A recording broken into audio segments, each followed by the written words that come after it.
تعالوا اعمل معاكم طبق مكرونه سهل وسريع وتغيير وطعمه جميل جدا. هنا معانا زيت زيتون ومعانا توم، هنسيبوه يسخن حاجه بسيطه وننزل البومودريني. اللي هو الطماطم الصغنونه مقسومه نصين. تمام. دلوقتي بقى نحط البومودريني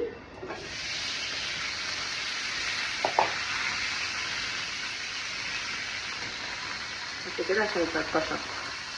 نوطي النار حاجه بسيطه. تمام.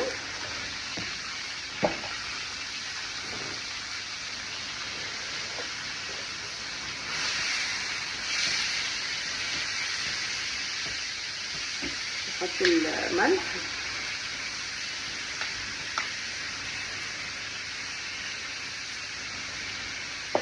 فلفل اسود،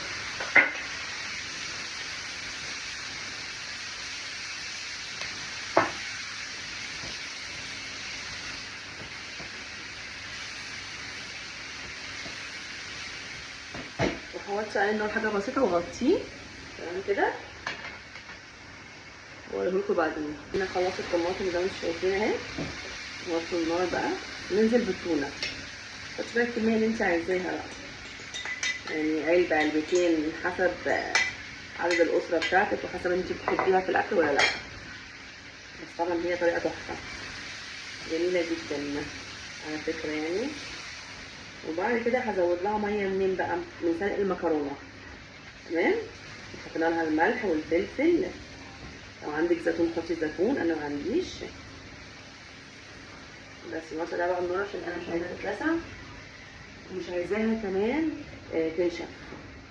عايزاها كده تكون فيها زي صوص كده.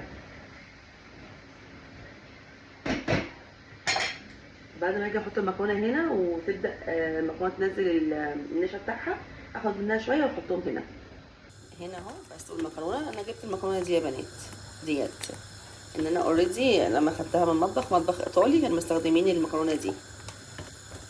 ناخد بقى شويه الميه بتاعت المكرونه زي ما انا قلت لكم، ناخد حبه كده ونزود بيهم الصلصه اللي احنا عملناها.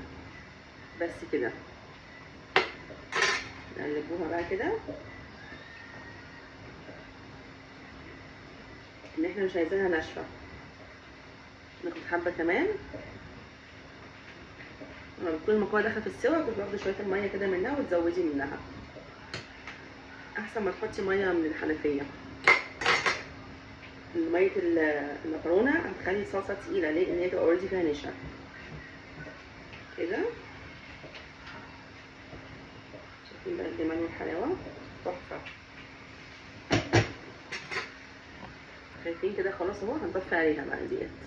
هنا خلاص سلقنا المكرونه. ننزل بقى بايه؟ بالصوص القمر بتاعنا ده على المكرونه. شايفين الجمال ولا الريحه؟ عظمه.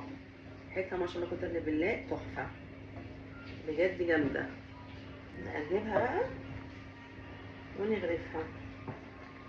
شايفين؟ نقلب بقى ونغرف. وده كان غدانا، طبق المكرونه بالتونو وطبق شيبسي، وكان عندنا طبق جلاش والفنوكي دوت تحفه، وطبق السلطه. ولايك وشير ودعوه حلوه. بتمنى وصفاتي تكون بتعجبكم وجربوه مش هتندموا وتقولوا رايكم فيه. وكنتم مع هاجر علي، والسلام عليكم ورحمه الله وبركاته.